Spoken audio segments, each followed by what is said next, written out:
Hi, Jennifer Witt here with the Witt Law Group, here to talk about evidence, specifically relevant evidence, and how relevant evidence becomes admissible in a trial.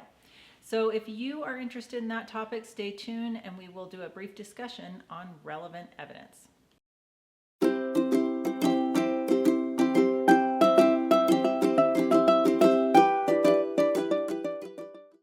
Hi, Jennifer Witt here with the Witt Law Group, covering relevant evidence and admissibility. This comes up quite a lot because people, when they call a defense attorney, want to talk about all these other facts kind of relevant to them that led to the criminal charge. And so relevant facts in terms of sharing your story with your attorney is different than what I'm about to talk about. What I'm talking about is evidence that would be relevant in a criminal trial.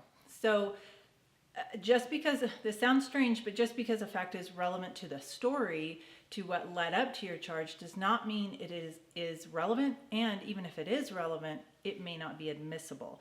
So that's a really frustrating topic for a lot of people who are facing a criminal charge for obvious reason. They want to tell the story in its totality. And sometimes that's background, sometimes it's history with a neighbor, or what event happened earlier in the day that led to an arrest.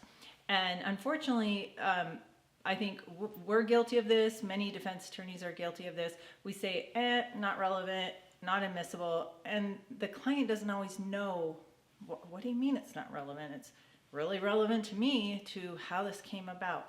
So what defense attorneys are talking about is really the Rule 401, which is relevant evidence. It's the test of relevancy, which is basically, it tends to make a fact more or less probable than without the evidence. So, and when it's a fact, we're talking, I should back up. When you have a criminal charge, you have elements to the crime. Sometimes it's 3, 4, 5 elements to the crime. Think of it like a recipe. You have to have these 5 ingredients, right? So the state has to come to the table with those 5 ingredients.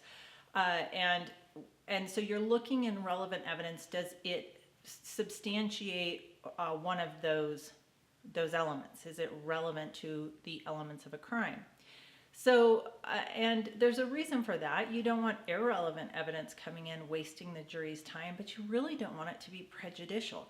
Maybe the prosecution wants to say, this guy's a jerk. I'm going to bring in all the neighbors to say he's such a jerk. He yells at little kids for riding their bike on his lawn, and he's just the neighborhood grump.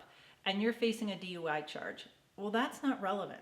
But it could make a jury think you're a jerk, and of course jerks would do this awful thing, and therefore we are going to convict you, even if the state did not prove the elements of the crime.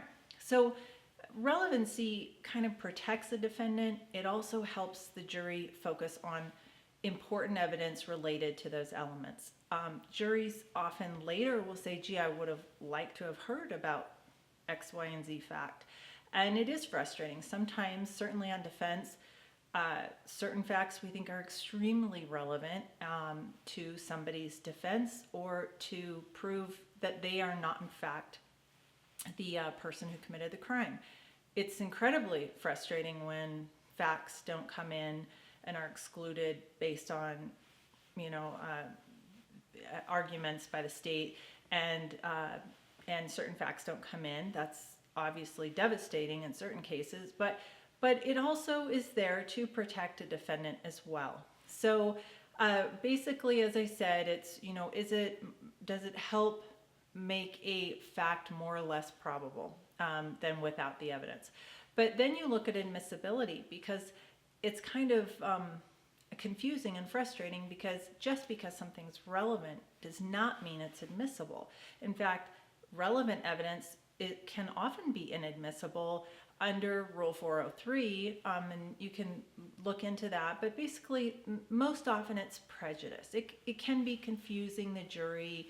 You're just doing the shotgun approach, and defense or state is trying to just throw out a ton of information to the jury to really confuse them. We've kind of seen this lately in the news. So you just throw out so much evidence that the jury's kind of overwhelmed, and they may say it's so much evidence, even though it's irrelevant evidence, that it helps them convict the person, or it's so much evidence that's not actually part of one of the elements, but it's enough to create confusion that they say, oh yeah, they must not be guilty because of X, Y, and Z facts that they presented, which actually aren't relevant to the elements of the crime. But so we want to avoid that. We want to avoid confusing a jury, and we want to avoid prejudice to the defendant. And so that's how you can have relevant evidence. You meet the standard test of relevance, but you don't have the evidence admitted. Again, that's a judge determining, yes, I see that you meet the standard of relevance, but I'm going to exclude it because I think it's too prejudicial. So I could talk for days and months and forever about evidence, relevant evidence, exclusion of evidence. But I just thought this was important because sometimes people, I get the sense, are really frustrated. And again, we're probably guilty of this too, being very, having a very abbreviated response.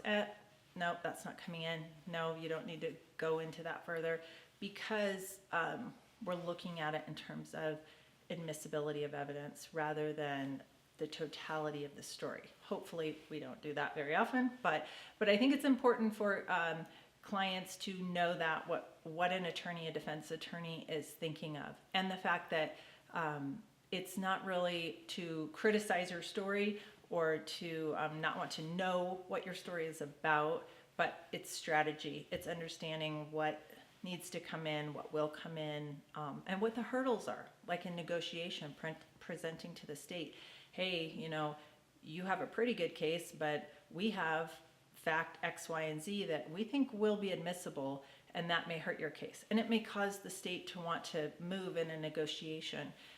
So all the facts are relevant beforehand, but what I'm talking about really is in trial, whether certain evidence will come in or be excluded. So hopefully that helps explain it. I know it's very abbreviated. Maybe I'll cover this a bit in more detail. Certainly character evidence that may be excluded. I'll cover that in a different topic.